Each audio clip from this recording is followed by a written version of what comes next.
Hey there, I'm Sarah Zarella, a portrait and wedding photographer and your host for Wedding Secrets Unveiled. This is a podcast where we cut through the complexity of wedding planning, leaving you with everything you need to know directly from the industry experts. If you want to simplify your wedding planning while having fun, of course, you came to the right place. Join me while I guide you through your planning, starting from your engagement to your big day where you say, I do. After photographing for the past 19 years, I am sharing with you tips and tricks to cut through the excess noise because I believe from the moment you said yes, your planning experience should be a magical time in your life. Here you will find episodes that are fun, stress-free, and straight to the point with a fresh, honest take on the reality of what you really need to know about planning your perfect day. Let's dive in. Well, welcome back to Wedding Secrets Unveiled podcast, friends. So, question for you. Have you even thought about transportation for your big day? If you have or have not, this is the podcast episode for you. I will be talking to Meagan Peter, who is the general manager of Rockstar Limo.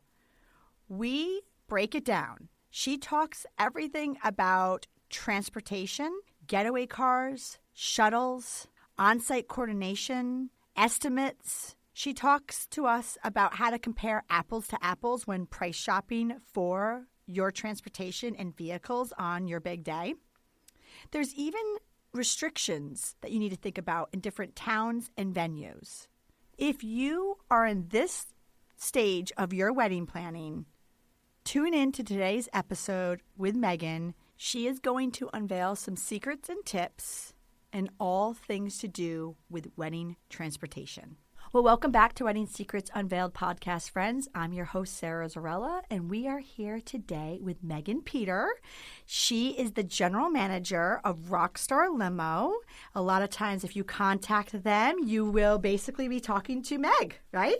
Yeah, yes. A little bit of everything. There you go. So for our listeners, can you tell them a little bit about who you are, who you serve, and what you do in your business? Sure. So my name is Meagan Peter. I am the general manager for Rockstar Limo, and we provide chauffeured transportation basically for groups of any size, wherever your needs may take you. So how long have you been doing this? I've been here. This will be my 15th wedding season coming up. My friend, you are an expert in the transportation department. Yes. If only I could, change the oil and change the tires too. But no, you don't want me to do that. Fair enough, right? So let's just get into it, right? Sounds good. Let's talk to me. Tell me what transportation is. Well, when it has to do with a wedding, right? So good question. So transportation traditionally used to be just a limo that takes the couple to and from the church. Now there's so many different aspects of transportation where we're bringing wedding parties to and from a church or to and from a first look photo session, to and from a rehearsal dinner, welcome party. But don't forget, too, there's also all of your guests. And especially if it's a destination wedding or you have a lot of people traveling, we're constantly doing guest shuttles as well. So what type of transportation do you offer in regards to the actual vehicle? We have all different size buses that people use for transportation for shuttles, but they also will use school buses, and we'll contract that for them.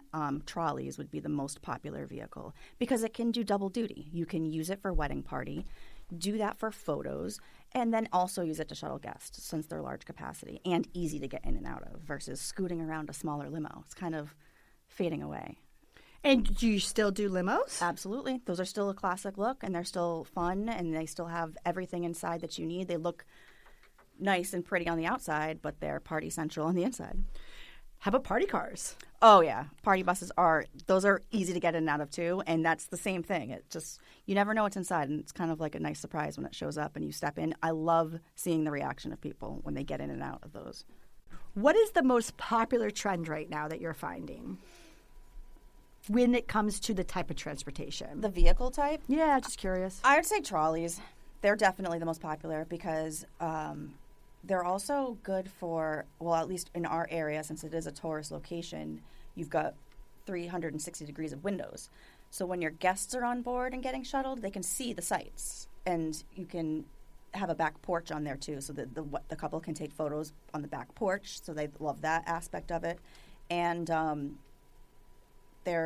ours at least are fully enclosed. They're air conditioned. They're not that open air tourist trolley that you would expect when you go to any major city and they have those sightseeing tours in a trolley. So they're like, you get that feeling of tourism, but you get that feeling of nostalgia and classic trolley look too. Now, I'm just going right into kind of like the logistics of it a little bit. When it comes to these vehicles, right, there must be certain ways, or especially in this area of the country, there's a lot of historical streets. And, I mean, we live in New England, right? So, I mean, even like Newport, the mecca of where a lot of our weddings take place, and even downtown Providence, right? Mm-hmm. There's a lot of like side roads and roads like that I would assume that your vehicles cannot go down. Yeah, a lot, especially like those cobblestone roads. You wouldn't want to be in a passenger in a vehicle going down a road like that. I try to tell people a lot too. It's like, well, we know the area. We know where our vehicles are allowed to go. The chauffeurs especially, that's their license that's on the line. So they're going to be able to route things or give us a heads up in advance when they can and cannot go places. But a lot of that stuff is also online and available to us, on like the CVBs and stuff that we go to regularly. So we're familiar with it. But we basically tell people when we're detailing things, okay, we'll pick you up this side of the building, or this is the meeting location for your hotel, or tell guests to meet the trolley here, because the passenger door on all of the vehicles are on the right side. So you need to position yourself, the chauffeur needs to position themselves in a way where it's safe for customers to get on and off. They can't be crossing across the road to load a vehicle. Can't block traffic, can't stop traffic.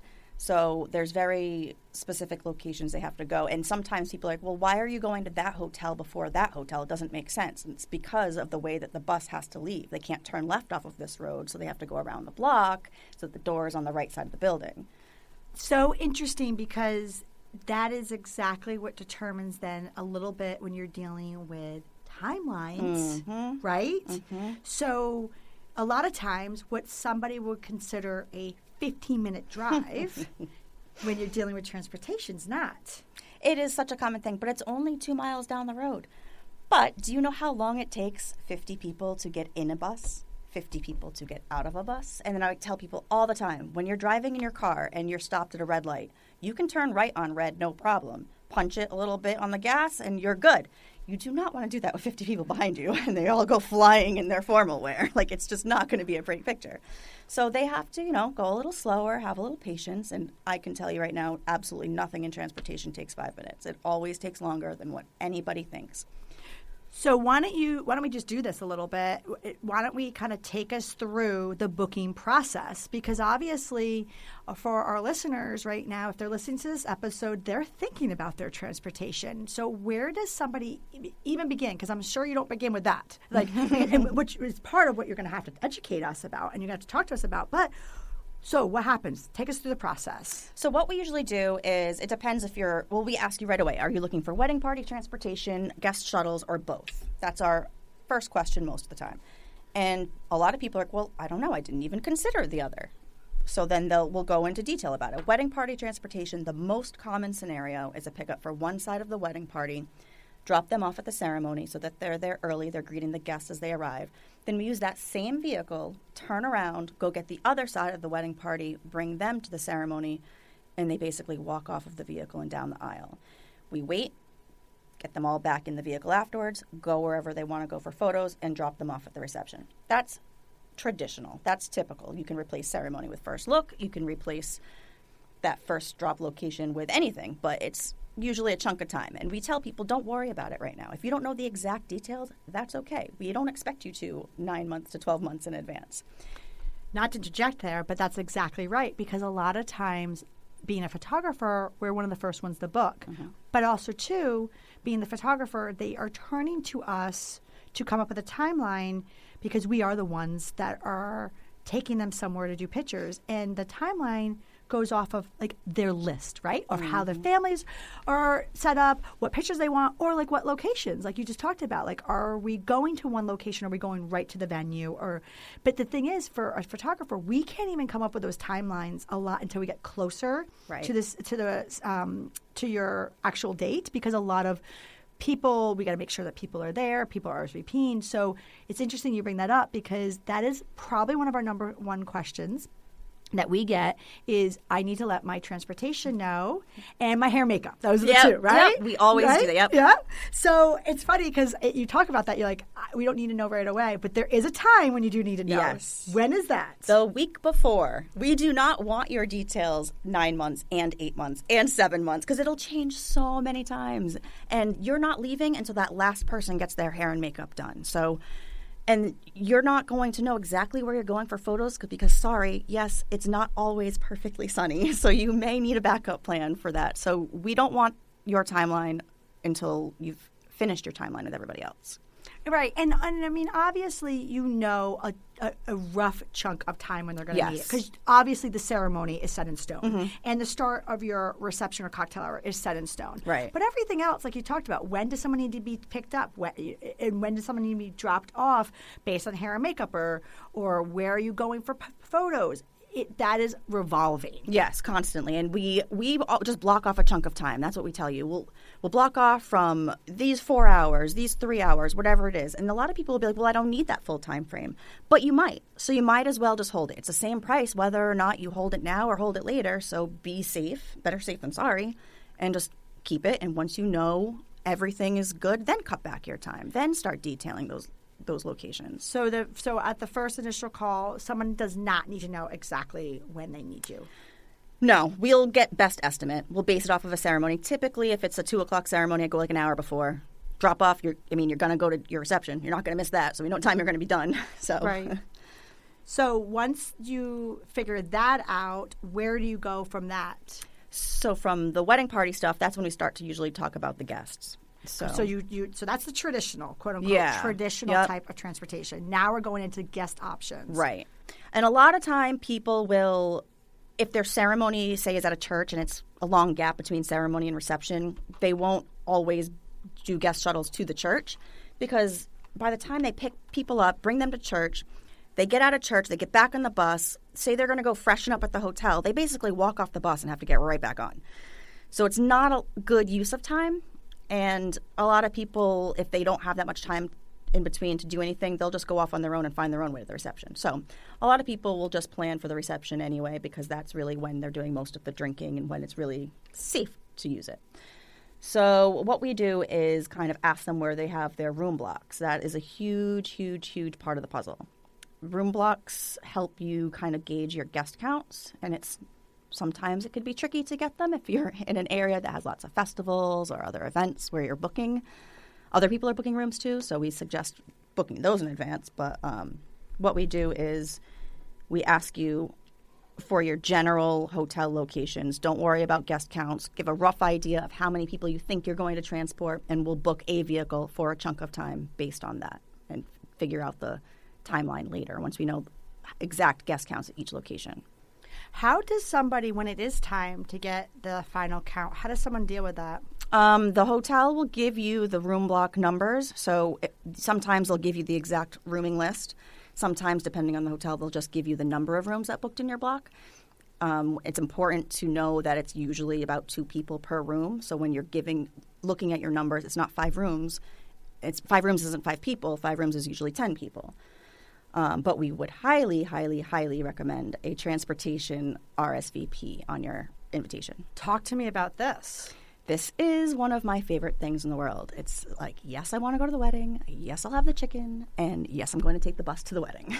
So you're starting to see something that's a trend or customary to actually put on your RSVP if they will be using the transportation. And where they're staying. If you're giving them options, don't open it up to say, do you want to ride? And then later be like, oh my gosh, I have no idea where they're staying. They said they want to ride. And then you're like, how do I figure this out? They got some random Airbnb and I can't even fit down the road. So you need to definitely say, these are the room blocks. Where are you staying and how many people do you have? I love that idea. So that's a little nugget, yeah, right? Yeah. Little tip.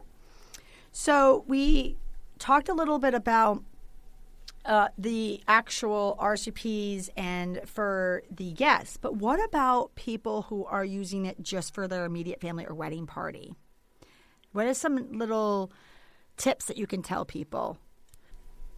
So for that, I would say check your numbers. Definitely. So a lot of people, we have a form on our website, for example, that says how many people are in your wedding party. I had to change that. It's not how many people are in your wedding party, how many people are traveling with you with each side of the wedding party. So you've got 4 bridesmaids. Well, one of those bridesmaids has a daughter who's your maid of, or is your flower girl. You've got grandma who's coming with you. Auntie Carol is, a reader in the wedding. Like, you've got all these other people that you or may like want. the date or the husband or the wife. Your photographer. Like, you want to be able to make sure you're including everyone who needs to be included. And don't forget to count yourselves. That's so important.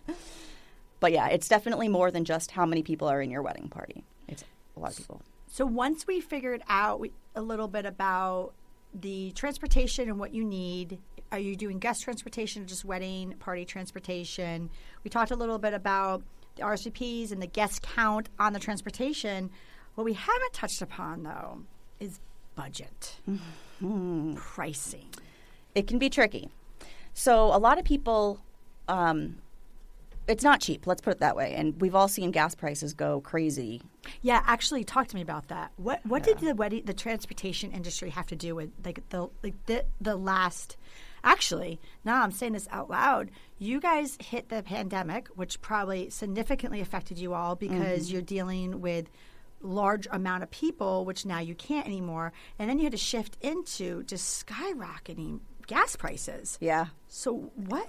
It's been crazy. Very fluid situation, right? Yeah, and we do a lot of corporate travel too. So airport runs, people not traveling anymore, large groups and conventions, people's budgets just being cut because they're not spending at all for work.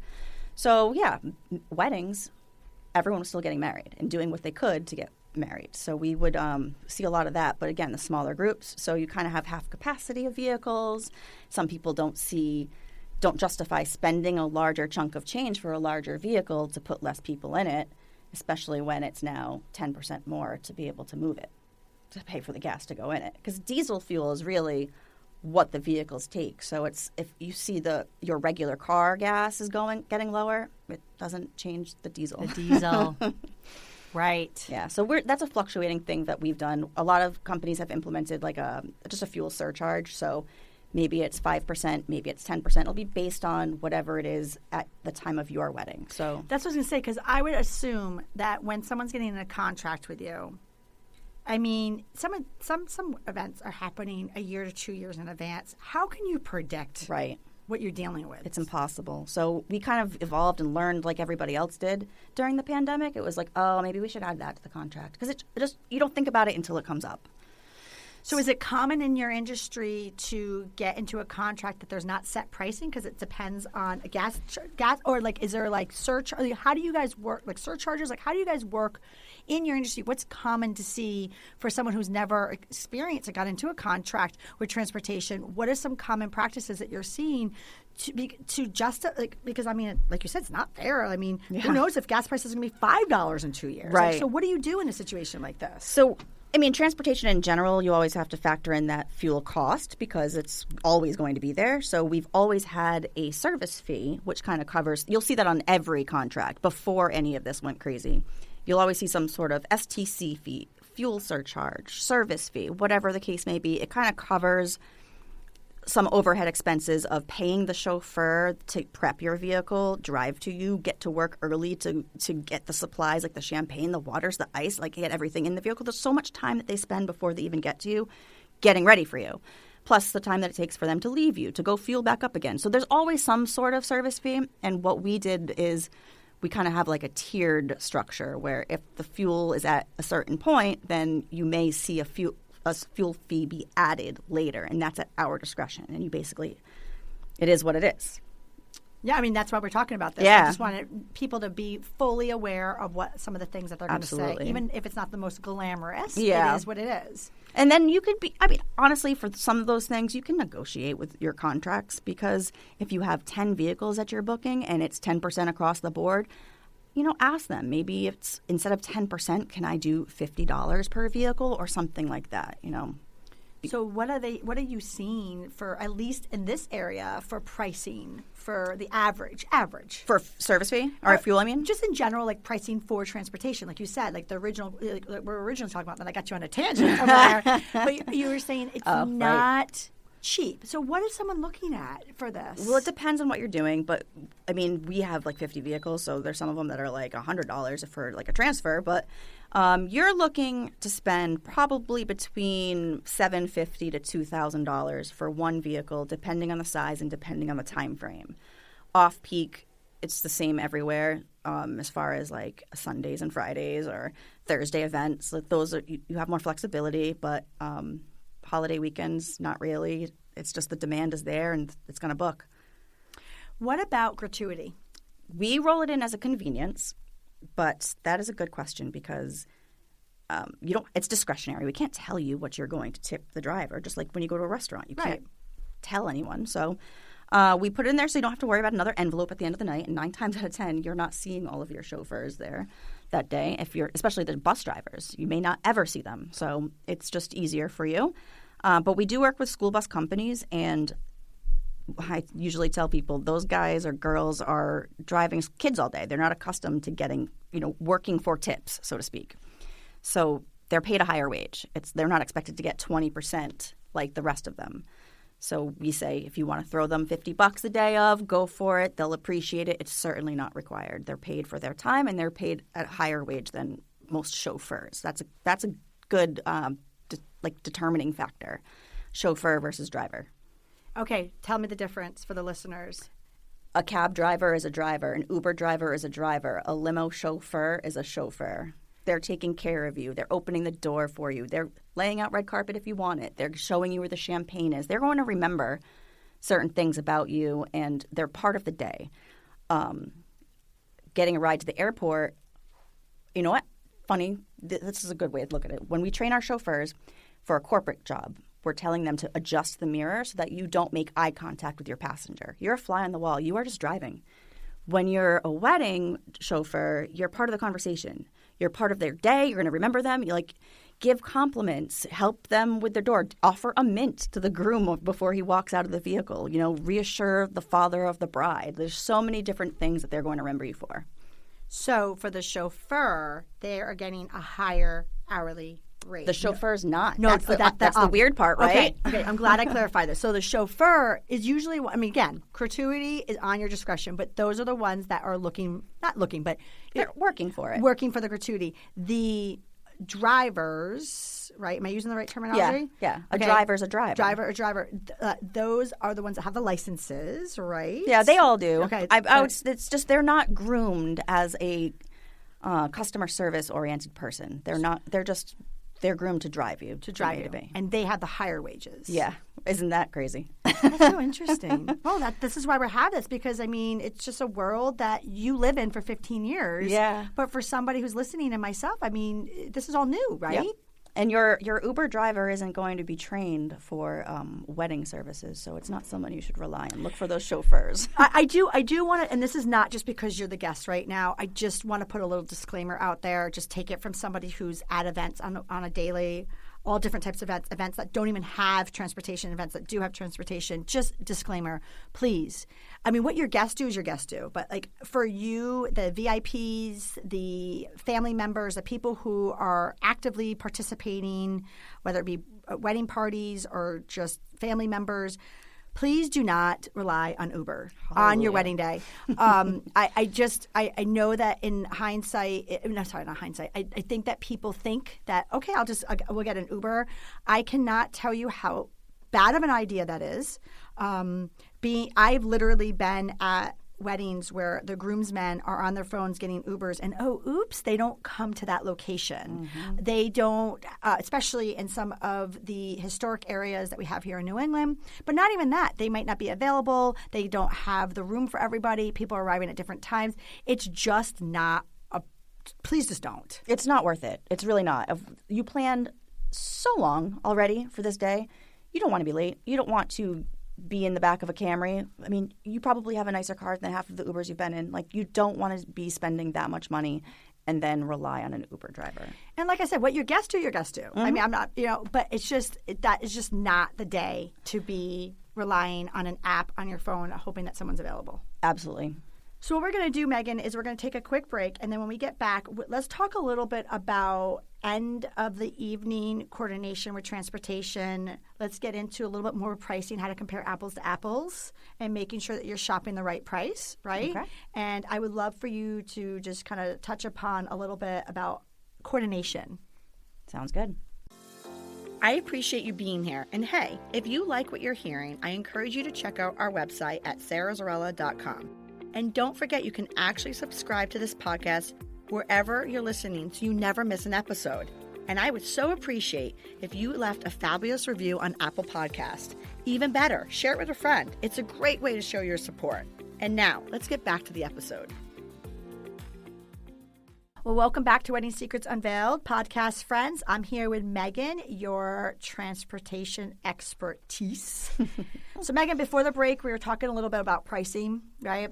So tell me a little bit about comparing apples to apples, and how does somebody who's not in the world that you're in even understand if they're getting the same price from one company to the other?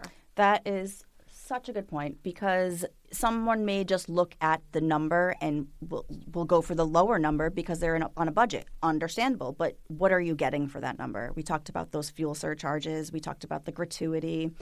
Is there are fuel surcharges getting added? Is a gratuity included in the price? Or are you expected to have an envelope at the end of the night with even more money later on? What about taxes? Are there taxes included? Are there taxes for your area? Are they charging you travel time? That's a huge one. Some companies will charge for the time that it takes for them to leave their garage to get to you in the first place. Oh, interesting. Yeah, and that could ruin it. If you're thinking you're getting a 4-hour package and not realize they're an hour away from you, that's 2 hours gone. An hour for them to get to you and an hour for them to get back. So now you're only stuck with the vehicle for 2 hours. Ooh, that's a good one. So take note, listeners. I didn't even think about that. Yeah, it's common in some areas, not all, but you never know until you ask. So something that we used to do is send people a sheet. It was like, you know what? Compare us to other people, but don't forget to ask these questions. Insurance is a huge one. We talked about the Uber drivers. Do you still have that sheet? I do somewhere, yeah. Can you share that with me? And I can put that. Can you share that with me? And I'll put that up on the show notes. Yeah, definitely. Because these will be great little questions that people should be asking around. Yeah. And a lot of people don't know, too. Like, every transportation company has a DOT number, a Department of Transportation number, and they are printed on the side of vehicles. You can search those, make sure they're valid, make sure they're actually licensed and insured and carrying the proper insurance amounts. You know, you ask for a certificate of insurance for so many of your vendors, and I'm so shocked that more people don't ask for transportation ones. So it's interesting that you say that, because I do have to say, so in the wedding world, people to get on site a lot of times they need to get certificate of insurance. So it's a lot of times what's happening is it's coming from the venue, and the venue is asking for the vendors who come on site to give them certificate of insurance. So that's the narrative, right? But what's interesting is, you just brought up a good point, is that the person that's actually sometimes the most liable is the person that's driving you around the state.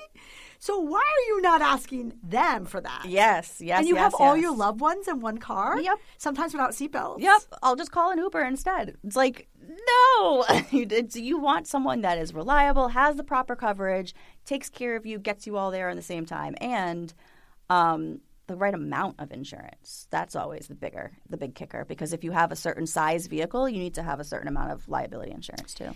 And so for what I've seen is making sure that you're dealing with a company that's professional enough to understand where you're going and not just learning it the day of. I cannot tell you how many times Dan and I have been photographing a wedding, and we'll just be sitting there and we'll be like, do. And we're like waiting for the transportation to show up with the bridal party or the couple, and granted, it takes them longer. We talked about that earlier, right?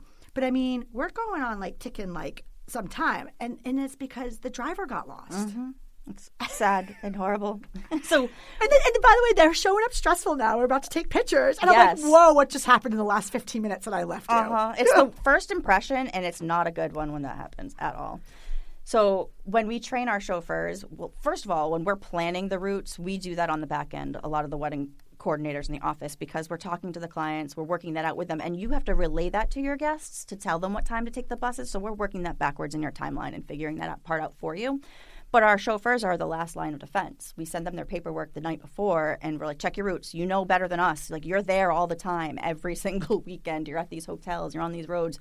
You may know, like, oh, that bridge is closed this week. We don't. So that you can check it one more time and be like, you know what? Tell grandma to get in the van 15 minutes earlier because whatever the case may be. They know those locations. They're checking their routes in advance. We were talking about the correct side of the vehicle to have the doors on, so they know which way they're going to swing into the hotel, front entrance little overhang thing. So they have all that stuff planned out because, yeah, it takes way longer. The other thing, too, we were talking about was training and comparing apples to apples, and you really want to make sure that you have wedding-trained chauffeurs. Like, they know what to expect for the day, too. So when we go through a training, we go through so many different aspects, like even having the chauffeur help someone get in and out of a vehicle with a gown. Because, I mean, do you know how to sit down in a car with a big gown and a veil on? Like, we just don't do it every day. It's impossible. So they'll kind of help you through that. Be like, here, look at me, face this way, turn that way. And they have all these little tips and tricks. They have what they call chauffeur kits with like bobby pins, breath mints, lint rollers, like a sewing kit, and believe it or not, those things come in quite handy. I love it.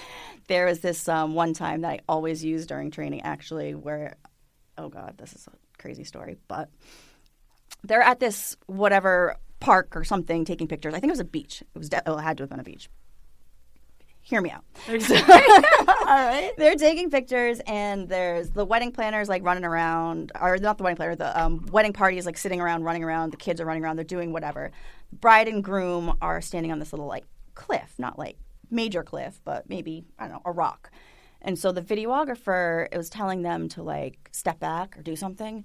She fell. She fell down. Not tragically where she hurt herself, but she fell in the water, and her dress ripped. So she's crying. The groom is screaming at the videographer. It was a nightmare. I wasn't there, but I hear this one story from this one chauffeur where I use this in training all the time because chauffeurs always ask me, well, what do I do in my wedding? What do I put in the chauffeur kit? Well, this is what the chauffeur had to save the day. So the chauffeur's like, oh, my God, what do I do? The videographer's trying to de-escalate the situation but doesn't really know how to when they're getting screamed at. And the bride's crying. So the chauffeur's like, come on, everybody get in. Let's go do this. And she put on Going to the Chapel, that song, Going to the Chapel, Gonna Get Married, So she puts that on the trolley. She opens all the windows. So school bus windows, they drop down. That's kind of how the trolleys are. So we can get some air circulating. She has these little clips, and she pins up the layers of her gown to the poles of the trolley. And the girls were all laughing. They're like, think about the stories you're going to tell your grandfather. Like, you're going to tell your grandkids these days. You have this on video. Like, it's going to be funny later. It is not funny now, but they're touching up her makeup. They're sewing her dress. And it was, they had a 15-minute delay, but it was They were going to the chapel. They were going to the chapel. I like it, right? But yeah, that's just one of those crazy things. You never know what's going to happen. But the chauffeurs are prepared. See that? They have their kits. There you go. What about, hold on a second. I don't even know how to transition from that story. I don't even know who it was. I wish I knew, but I have no idea. That's a good one. I know, right? That's a good one. That would suck. So obviously, your drivers are very well trained. They are. We try. Yes, we have to. Is that something that other companies in your field do? Like, I guess what I'm trying to say is it customary for people to train their drivers to meet the level of service for the company, for your companies, or are a lot of people outsourcing, or what's the norm in your industry? Well, I would hope everyone would follow the same suit, but there are some companies that don't. We definitely I had mentioned before, we have a large corporate side of the business, and in the corporate world, there's affiliate managers, and you work with affiliates all over the country or all over the world, and you're managing your expectations as a company to make sure that your affiliates are providing the same level of service that you provide to your clients. So we manage those expectations by vetting our affiliates. We want to make sure that their chauffeurs are wearing the same clothing that our chauffeurs are wearing, suits and ties, not like a polo shirt and denim shorts or something like that for a formal event. We want to make sure that they are trained in the vehicles that they're driving. We want to make sure that they are asking the same questions that our chauffeurs are asking. So we definitely know that certain types of personalities work well, because I mentioned before, too, a lot of the corporate shuttle drivers are like, you speak when spoken to, don't make eye contact. And in the wedding is all about that personality. So we match people up to where we're like, oh, my gosh, this person would love Barry. Put Barry on this job. That would be awesome. Or it's like, hey, can you swap this chauffeur with that chauffeur? I feel like they know this area better. So we match people up based on personality, or we match people up based on the location that they're more comfortable with or more experienced with. So obviously for you do that type of level of service, and you're hoping that everybody else does. So maybe for the listeners, a good question to ask is, who are they using for their drivers, and how do they figure out who to put the drivers on with what type of event? And one tip to find out if they're a broker, so to speak. So if like an insurance broker is an agent that sells various types of insurance to you. Same thing with limo brokers or transportation brokers. It may be a company that just finds the company for you. Ask them to see the vehicle. Ask them if they can come to your garage and see what the vehicle looks like. That is one way to know if it's something that they're using. And you can ask them if they're working with affiliates. It's a common question. It's a common practice. There's no reason to hide it. They're just going to represent us anyway, and we want them to be representing us well. So right. And like you said, there is you gave me a perfect answer of that. Yes, you work with affiliates, but you make sure that they go to the level of standard that is represented by Rockstar. And just to, like, basically for the listeners, ask what that standard is, and so to see if Rockstar is the right match for them. Like that cheat sheet I was saying. Yeah, I would love to have that on there, because, for someone's event, they need to make sure that that's the right match for them and what they're looking for. Talk to me a little bit about, before the wrap-up question, I would love to get into at the end of the day type of transportation. There's a couple of things with that, and we were talking about how to get the wedding party and every family member and aunt and uncle and kids to and from the ceremony. At the end of the night, if you're not doing a shuttle bus and everybody's not piling on school buses or whatever the case is, the wedding party is going to leave with their date. Auntie, whoever is going to leave with, someone else. The kids are going to leave with their parents, maybe even leave early. So you don't need to really plan for transportation for the whole kit and caboodle that you brought over in the first place. Most of the time, I would say it's really just the couple that need to account for themselves. And a lot of people will do like a getaway car, like a grand exit. Oh, yeah. It's like a sparkler send-off, or you walk down that tunnel of bubbles and you hop into whatever your ride is. Or you just want like an SUV because you have to pack up gifts and, other items from the wedding, and you need some extra room, and you just want them to come at half an hour after the reception once you say bye to everybody. And you just need that for your ride back to the hotel. So it depends on what you're looking for, but definitely don't try to plan for everyone in the wedding party to have a ride back with you. They don't want to go home with you, trust me. So, question, end of the night, right? You're dealing with people who are having a great time. Mm-hmm. Maybe a little bit to drink, hence why you're picking them up, right? What is going on with if people just get sick? Oh, you mean have a little too much fun? Yes. What do we do here? We have a lovely thing called a cleaning fee per occurrence of sickness. But, it happens. It totally happens. And people are sometimes mortified. They feel horrible. And, there's sometimes that chain reaction as well when one person gets sick and someone else gets sick.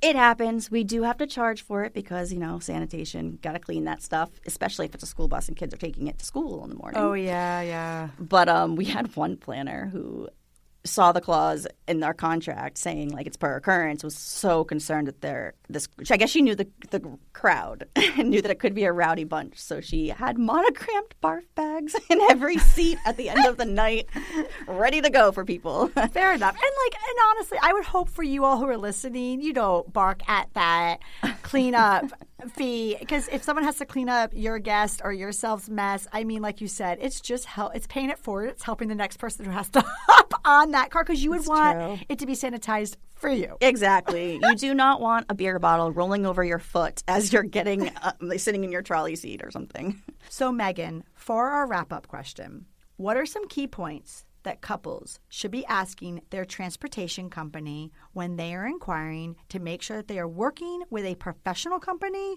to ensure that their wedding day is an absolute perfect event?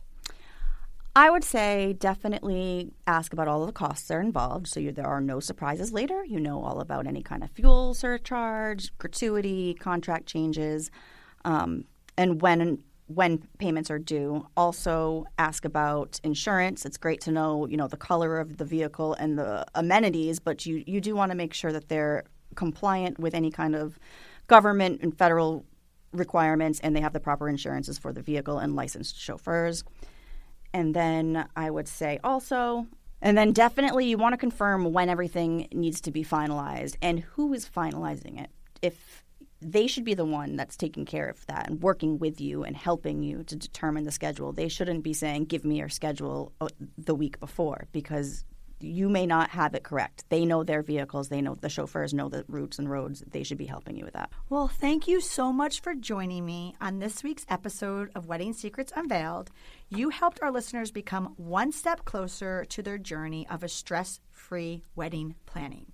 Can you tell everyone where they could find you? Definitely. So we are online, rockstarlimo.net. There are a ton of photos, and there's a wedding website form you can fill out there. But we are also tagged in a ton of weddings on Instagram. So check us out on Facebook and Instagram. And for our listeners, we will have all of Rockstar Limo's information on our episode show notes, which you can find on our blog and also our website at sarahzarella.com/podcast. And I will grab that sheet from Meagan for you all and stick it right up there so you'll know exactly the questions to ask the transportation companies. Perfect. Thank you. Well, thank you, Meagan. Thank you. Thank you for listening to Wedding Secrets Unveiled. I appreciate you being here. And hey, if you enjoyed this episode, I want to tell you something. I encourage you to check out our website at sarahzarella.com. We love photographing while having fun, of course. Check out our podcast page on our website for our show notes along with upcoming episodes with your local wedding experts. Listen in as we help you plan your epic event. And don't forget that you can actually subscribe to this podcast wherever you are listening so you never miss an episode. I would so appreciate if you left a review for us on Apple Podcasts. Even better, share it with a friend. It's a great way to show your support and let us know what you think. If you know any wedding experts that would like to be a guest, we have a link directly on our website where they can let us know. Thank you for listening.